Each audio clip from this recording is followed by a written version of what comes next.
Good evening, ladies and gentlemen, and I welcome all of you back to another Bloodborne OST. And now we tackle. We're sort of going through quite a lot of Bloodborne tracks, I've noticed, but then again, all of this just makes me want to play the game again. That is literally all I want to do. Literally play Bloodborne with, once again, a full arcane setup. Like, put 25 points into arcane and literally, well, finally start leveling everything else up. So, now, because I don't really want to spoil a lot of the lore for like any players that want to come into this. Rom is certainly one of the bosses of Bloodborne. But first of all, I must admit right now, ladies and gentlemen, if you know how to get to Rom, that you you jump through the ledge straight into the lake, and you literally appear from out of nowhere, and it's almost like you're just standing on solid ground, and you see just ROMs. It's very similar to when you fight like the four kings from the first Dark Souls game, and ROM is, well, it's I think in terms of she, I should say, Rom is the best worst boss fight in Bloodborne, because there are some fights in Bloodborne that do suck because their movesets aren't very versatile, and they're more sort of gatekeeping for more interesting fights in the game. Like the Witches of Henwick, for example, sucks, but it's a bit more interesting, it to say the least, because of what you get when you defeat it. The Celestial Emissary sucks because it's not difficult, and it's already playing off an idea that's already been proven not particularly to have had a great reception, but at least you fight Obritus immediately afterwards. Rom, on the other hand, is sort of a bit more. It gatekeeps a lot of the lore in terms of what happens to Murgo, and, well, the fight's not really that bad. It's a different sort of thing where Rom will summon dozens of spiders. It's not really the same as like Freya from Dark Souls 2, because Rom's moveset's a bit more. It's a bit more active than Freya, but, well, what isn't, however, what none of the bad bosses from Dark Souls 2, they don't have a patch on how awesome the OST is for Rom, because we've talked a lot about how intense and how unpredictable and how somewhat creepy and overwhelming a lot of the OSTs are. But then you can listen to Rom.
If this doesn't like come across as like Lovecraftian horror and suspense, I don't really know what, and it's probably not even the only instance of this happening in Bloodborne. The impression I get immediately is that it's like it's like pursuing a very, very slow moving train, and there's just a woman sat in the back carriage, and she's just sort of like howling into the distance, and you don't really know if it's a good idea to pursue her or whether or not it's the other way around, whether you're being pursued by something that you know isn't going to catch you, but you can't allow it to catch you. I use that analogy because the contrast between hunted and hunter becomes somewhat blurred halfway into this, because by definition you're going after something, but here it's like something is coming after you instead. Because again, I'll just for the sake of the fight, you do have to remember is that the fight doesn't even begin unless you attack Rom at least a few times, and then Rom will just sort of scurry around and then finally try and attack you head on. I quite like it when bosses do that, implying that are we even in the right for doing what we do? I mean, all they wanted to do was probably just be left alone, and we have to subdue them literally for the sake of progress. Of progress, I should say. Okay.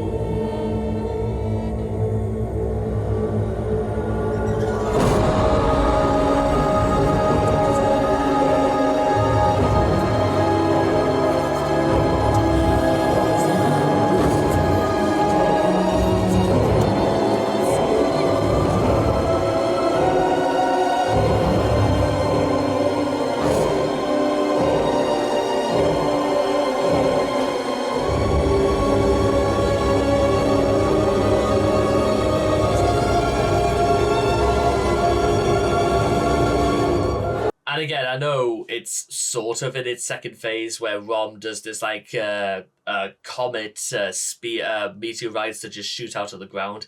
It's a little bit out of nowhere, but then you can hear Rom's the violins creep into this, because it's at this point in the fact where you realize that a lot of the spiders that Rom is summoning seem to be multiplying at an exponential rate, and it's one of those fights where it gets much more much difficult much later on into the fight. And yeah, don't be surprised, by the way, if you get to about 1/4 of health left and all of a sudden you seem to be panicking, because for some reason it's becoming much harder.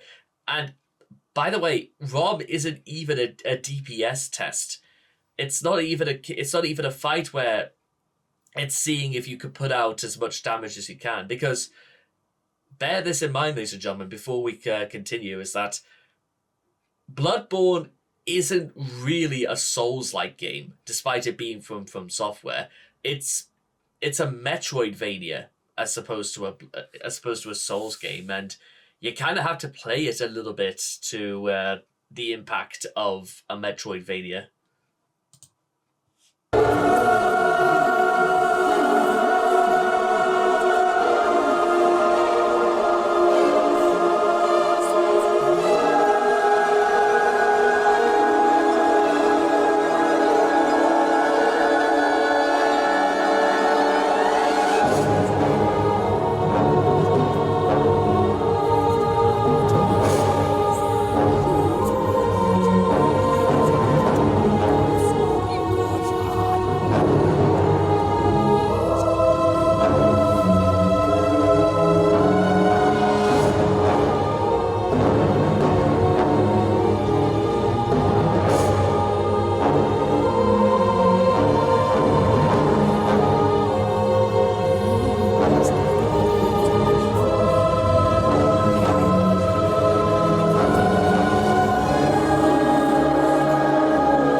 And just like that, it just sort of fades into the distance, just like that. it's a little bit of like a damp squib in terms of just how it ends. But I also just want to say for the record right now, I don't think it's necessary. I think it's done because it's just that's how it ought to be. That's just by virtue of the design of these games that there isn't really any reward or there isn't really any significance really in killing Rom outside of the fact that you get a visual indicator about some of the more of the horrors that can happen as a result of this game. Because again, for those who understand about Murgo's story as you like progress through this game, you begin to realize that, well, this fascination with trying to ascend to the Great Ones isn't really, it's not done with the intention of trying to further humanity. It's rather trying to suppress humanity by means of, I don't really want to like. Okay, I'm gonna like just stop with the lore and all this, because when you really get into the depths of this, and if you are like a very keen gothic macabre sort of horror fan, you are going to get a kick out of Bloodborne. I think you really would.